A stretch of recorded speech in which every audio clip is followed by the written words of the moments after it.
বোর্ডের সম্মানিত সকল সদস্যরাও আশাবাদী যে ওনার সুচিকিৎসা নিশ্চিত করা যাবে এবং পরবর্তীতে হয়তো ওনাকে যে কোনো সময় প্রয়োজনে দেশের বাইরে নিয়ে যাওয়া হতে পারে। এখনও এই জিনিসটি এই পর্যায়ে আপনাদের মাধ্যমে বলার সময় আসে না। একবার আমরা কথা বলেছিলাম, কিন্তু আমরা একভাবে কথা বলি, আল্লাহ রাব্বুল আলামিন এই ধরনের ব্যবস্থা ওনার জন্য রেখেছেন, সেটা আমাদের কারো বা ধরা ছোঁয়ার মধ্যে পড়ে না। মহান আল্লাহ রাব্বুল আলামিন রহমত এবং মানুষের দোয়া এবং সব মানুষের প্রচেষ্টা এবং চিকিৎসার সাথে সম্পৃক্ত চিকিৎসক, নার্স সহ সকল পর্যায়ে চিকিৎসা কর্মীদের অব্যাহত প্রচেষ্টা, সেই সাথে এবং পরিবারের সকল সদস্য সহ দেশের সদৃঢ় মানুষের উৎকণ্ঠার মধ্যে সবাই কাজ করছেন।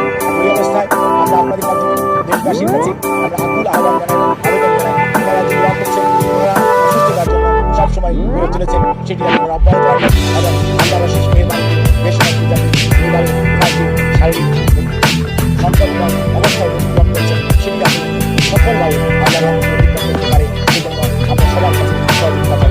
সবাইকে অনেক অনেক ধন্যবাদ। আল্লাহ হাফেজ।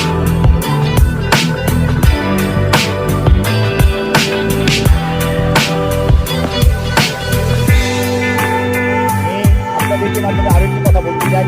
অনেক সোশ্যাল মিডিয়াতে বিভিন্ন ধরনের কথা বলেন, কিন্তু আমরা আপনাদের মাধ্যমে বিনীতভাবে অনুরোধ করতে চাই, ওনার মতো আবার একজন ব্যক্তির প্রতি মানুষের স্বাস্থ্য ব্যবস্থা, স্বাস্থ্য সম্পর্কে জানার আগ্রহ মানুষের থাকাটাই স্বাভাবিক, কিন্তু কোনো অবস্থাতে আমরা যাতে আমাদের আবেগ বা অনুভূতি প্রকাশ করতে গিয়ে অতিরিক্ত প্রকাশ না করে মানুষের মধ্যে বিভ্রান্তি সৃষ্টি না করে, সেক্ষেত্রে আমরা বলতে চাই আইসিইউতে চিকিৎসাধীন আছেন এবং উনি সর্বোচ্চ চিকিৎসা ব্যবস্থার সর্বোচ্চ পর্যায়ে একটি সংকটাপন্ন মানুষের জন্য যদি প্রয়োজন সেই চিকিৎসার মধ্যে উনি আছেন এবং উনি চিকিৎসাধীন আছেন।